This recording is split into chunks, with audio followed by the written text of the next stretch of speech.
Welcome to my new blog.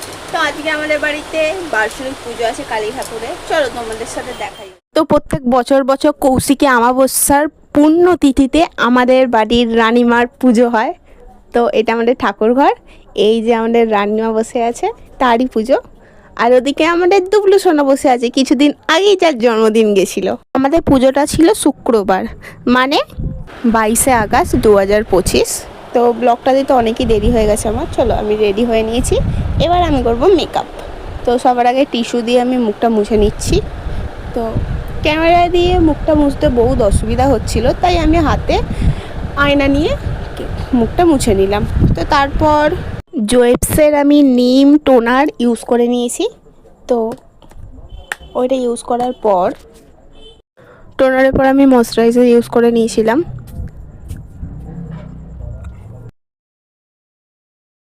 ক্যামেরাটা বিছনায় রাখা ছিল বলে এত ক্যামেরাটা নড়াচ্ছে, ক্যামেরার সাথে সাথে মনে হচ্ছে আমি নিজেও নড়ে যাচ্ছি।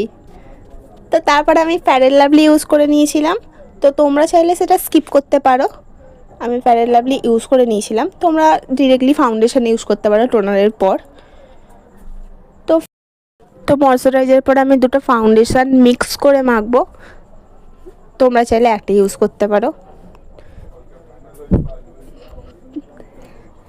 এর মধ্যেখানে এতজন আমাকে ডিস্টার্ব করছিল, মানে বাড়িতে পুজো বুঝতেই পারছো, বাড়িতে পুজো থাকলে কতটা প্রবলেম হয় সাজগোজ করতে, আবার গেট রেডি শ্যুট করতে, সব রকম প্রবলেমই আমি ফেস করছিলাম। তার মধ্যেও আমি তোমাদের জন্য ভিডিওটা বানাচ্ছিলাম, যেহেতু আমি গেট রেডি এর আগে করিনি।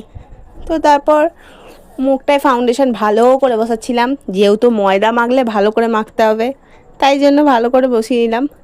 তারপরে আমি কনসিলার দিলাম, যেহেতু রাত জেগে জেগে আমার পুরো চোখের নিচে ডার্ক সার্কেল পড়ে গেছে, তাই একটু থেবড়ে থেবড়ে আমি কনসিলার মেখে নিয়েছি। তো কনসিলারটাও তারপর আমি ভালো করে ময়দার সাথে আটাও বসাচ্ছি। এই করতে করতে চলে এসেছি পুজোতে, যেহেতু আমার জন্য না ওয়েট করে সবাই পুজো স্টার্ট করে দিয়েছিলো, তাই আমিও মেকআপ ছেড়ে পুজোর কাছে চলে এলাম। তো আমাদের মা চান করছে, আমাদের বাড়ির রানী।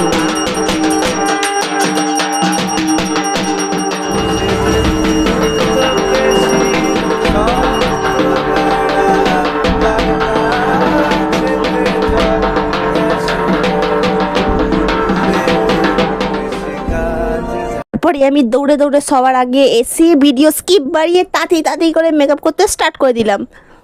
তার